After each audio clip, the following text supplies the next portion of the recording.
అంటే కొత్త సిమ్ తీసుకోవాలంటే. సో ఇప్పుడే మనం చూసుకుంటే మహిళలకు సంబంధించి ఏదైతే ఉచిత బస్సు ప్రయాణం ఉందో అందులో భాగంగా మనకి ఇప్పుడే బ్రేకింగ్ న్యూస్ అయితే వచ్చిందనమాట. ఆర్టీసీకి ప్రభుత్వం ఎంత ఇవ్వాలన్న దానిపై కూడా స్పష్ట అయితే ఇక్కడ అస్పష్ట అయితే ఉంది. గతంలో బస్సులో 40% మహిళలు అయితే ప్రయాణికులు ఉండేవారు. ఆ లెక్కనే సొమ్ము అయితే ఇస్తామంటున్న ఆర్థిక శాఖ అనమాట. అయితే ఇప్పుడు మహిళలు అయితే దాదాపు 70% మంది అయితే ఉంటున్నారు. ఆ విధంగా ఇవ్వాలని చెప్పేసి వారు కోరుతున్నారు. 5 రకాల బస్సులు ఆగస్టు 15 నుంచి ఉచిత బస్సు ప్రయాణం అయితే ఇవ్వడం జరిగింది. స్త్రీశక్తి పథకం అమలు ద్వారా ఓఆర్ సగటున 9 నుంచి 91 వరకు చేరింది. గతంలో ప్రయాణికులు 60% మంది పురుషులు, 40% మంది మహిళలు ఉండేవారు. ఈ పథకం అమల్లోకి వచ్చాక 5 రకాల బస్సులో మహిళలు 23% పెరగగా పురుషులు 37% అయితే తగ్గారు.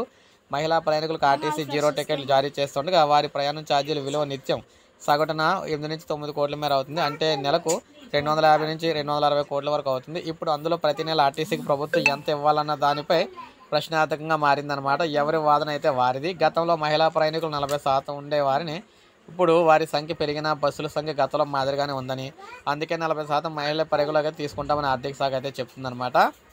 అదే కానీ జరిగితే మరి అందరికీ ఉచిత టికెట్లు రావా అనే సందేహం అయితే ఉందన్నమాట. సో అందువల్ల అందరూ కూడా కంగారు అయితే పడుతూ ఉన్నారు. అసలు ఉచిత ప్రయాణం ఉంటుందా లేకపోతే ఉండదా, అందరికీ ఉంటుందా అందరికీ ఉండదని అయితే సందేహాలు పడుతున్నారు. సో ఇది అప్డేట్. ఒక లైక్ చేయండి, సబ్స్క్రైబ్ చేసుకోండి, మన ఛానల్ సబ్స్క్రైబ్ చేసుకోండి.